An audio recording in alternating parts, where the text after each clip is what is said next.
Alors, française, français, je m'appelle Marc Granier. Je suis né comme Jean Moulin à Béziers, le 28 octobre 1953. Et ce que j'ai à vous dire est très grave. En effet, je me suis aperçu que nous vivons dans une dictature depuis longtemps. Monsieur Fioril m'a expliqué il y a 3-4 ans et j'en ai conclu que, évidemment, ça n'a été que de la confirmation de ce que je pressentais, de ce que je ne voulais pas croire. J'ai été muté à la CRS numéro 1, à la section moto d'escorte qui s'occupe des hautes personnalités depuis que le général de Gaulle a nommé cette CRS numéro 1 pour la protection des hautes personnalités. J'y suis arrivé pour représenter la CRS 1 en compétition. Je l'ai dignement représentée pendant 35 ans. J'ai eu des tas et des tas d'articles et de photos et j'ai toujours mis en avant ma fierté d'être CRS. Et le 11 avril 2006, alors que nous étions en entraînement de tir à moto au fort de Montlignon, j'ai gravement été blessé par balle. La balle est rentrée dans mon dos et est ressortie au nombril. Elle est passée sous le gilet pare-balles et j'ai ramené la moto, il me restait une 50aine de mètres à faire. On m'a descendu de la moto, on m'a déshabillé, la balle était posée sur le nombril. À ce moment-là, le fonctionnaire qui m'avait tiré dans le dos à bout portant, je lui ai demandé de venir, je lui ai donné la main et je lui ai dit « Régis, ça n'est pas grave, hein, je préfère être à ma place qu'à la tienne. » Et pendant 2 ans, j'étais persuadé que c'était un accident. Et puis, le comportement de Régis m'a paru bizarre. Non seulement il ne m'a plus jamais reparlé de cet accident, mais je me suis aperçu, sans qu'il me le dise, qu'il ne pouvait pas me saquer. Et là, j'ai mené mon enquête. Et vite fait, je me suis aperçu que cela avait été commandité. N'hésitez pas à parler aussi de ce que vous aviez découvert de ces détournements de fonds. Alors, sur le moment, je me suis... quand j'ai découvert que ça avait été commandité, j'ai mis quelque temps à être sûr, j'en ai parlé avec des amis de confiance et j'étais persuadé que, alors je suis persuadé que ça a été commandité par monsieur Claude Guéant, qui était à l'époque directeur du ministre de l'Intérieur, monsieur Sarkozy. Ils avaient comploté ça parce que j'étais un sous-brigadier, c'est-à-dire le brigadier c'est déjà une merde. Alors j'étais déjà moi une sous-merde. Alors une sous-merde, on n'hésite pas à éliminer une sous-merde qui fait chier. Seulement mon combat, je l'ai fait et je ne baisserai jamais les bras parce que je veux que les Français sachent que M. Robert Moulin, ministre du Travail, a été assassiné, que M.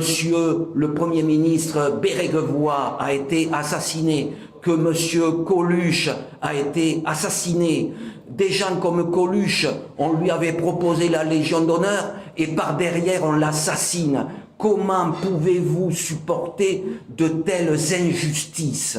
Alors on m'a dit, mes camarades de travail m'ont dit, « Oh mais Marc, oublie tout ça, prends ta retraite, et puis pars à l'étranger. » Et je leur ai dit, non, je suis un ancien béret rouge ne trahit pas et n'abandonne pas. Un béret rouge n'abandonne jamais. Béret rouge, béret vert, tous ensemble. Tous, les bérets rouges, les anciens bérets rouges, les anciens bérets verts, venez avec nous le 5 mai 2018, place de la Concorde. Nous devons mettre fin à ces criminels qui nous gouvernent. Voilà, ça c'est pour les paras. Maintenant, mes collègues, il y en a qui ont eu les larmes aux yeux quand ils ont compris que ce que je disais était la vérité. Parce que la blessure par balle, ça allait, j'aurais encaissé. Si, à ce moment-là, on m'avait dit, écoutez, monsieur Granier, on a fait une connerie, mais voilà, est-ce que... Eh bien non, ils sont allés plus loin. Et ils sont allés à un endroit où je ne pardonnerai jamais, c'est impardonnable.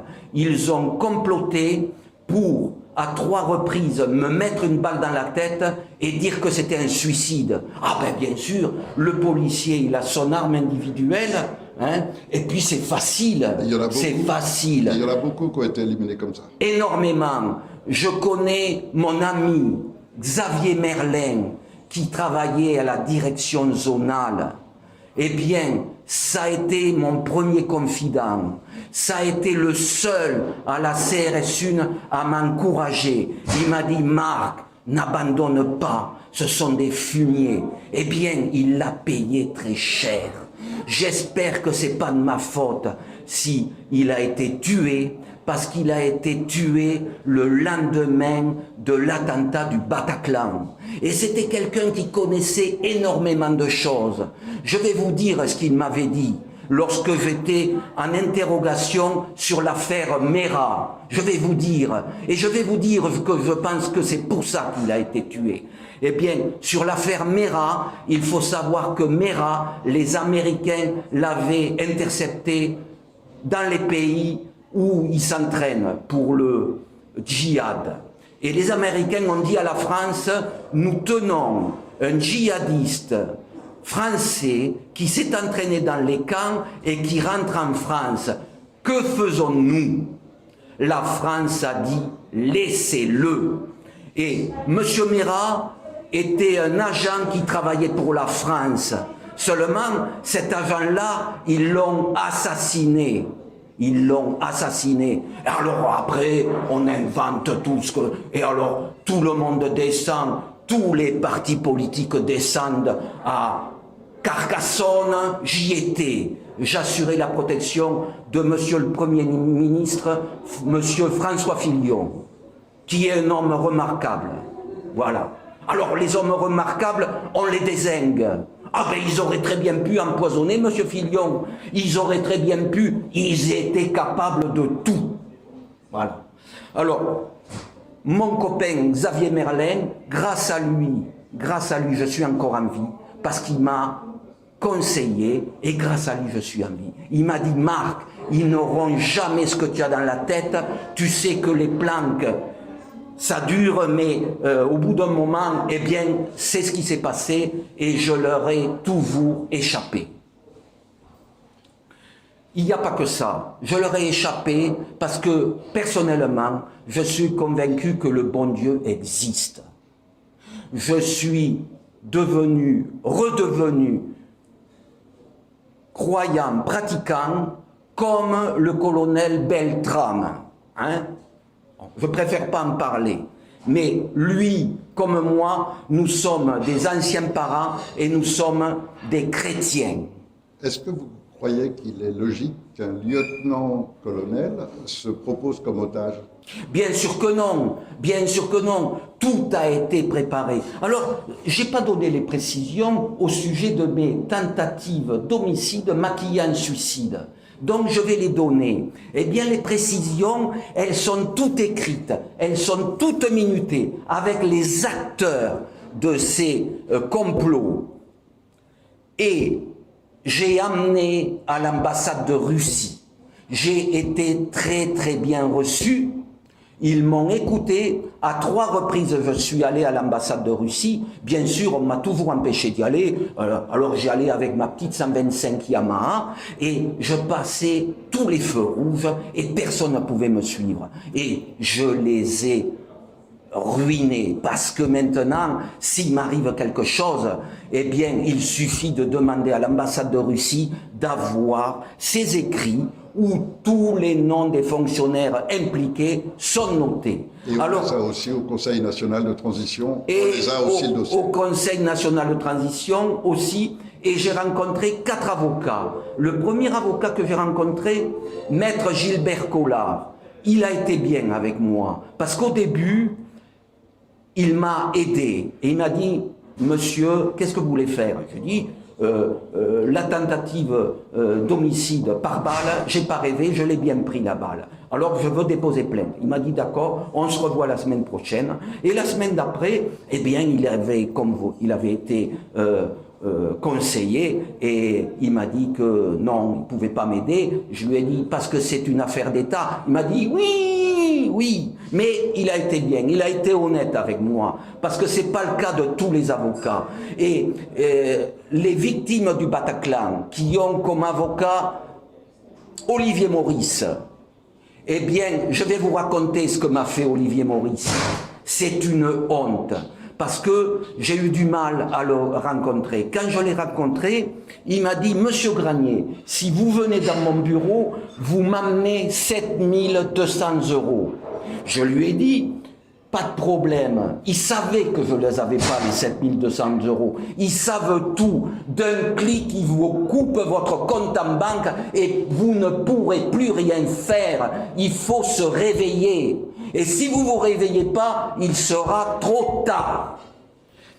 Qu'est-ce que vous diriez à vos collègues qui vont être envoyés par ces mêmes criminels qui ont usurpé le pouvoir? Ils vont se servir d'eux contre la tentative qu'on va faire le 5 mai prochain, donc dans 3 jours,